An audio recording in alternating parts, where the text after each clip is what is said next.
La Russie ne reviendra pas au G7, le groupe des 7 pays les plus industrialisés du monde, comme l'a demandé le président des États-Unis d'Amérique, Donald Trump, déclare le ministre des Finances allemand, Georg Kukier.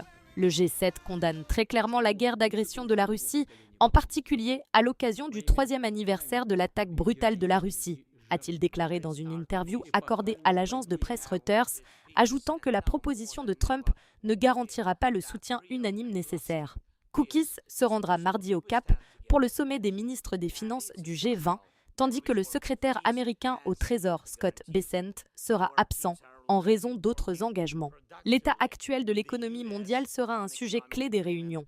Nous devons vraiment revenir sur la voie du développement économique, a déclaré Koukis. L'Allemagne a beaucoup de devoirs à faire, a-t-il ajouté. Koukis a été nommé ministre des Finances par le chancelier sortant, Olaf Scholz, en novembre, après que la coalition gouvernementale de Scholz a été renversée par un vote de défiance, et il devrait occuper ce poste jusqu'à ce qu'un nouveau gouvernement soit formé après les élections de dimanche, remportées par les conservateurs de Friedrich Merz. Une guerre commerciale entre les États-Unis et l'Europe pourrait être évitée, car les deux parties sont prêtes à négocier, déclare Koukis.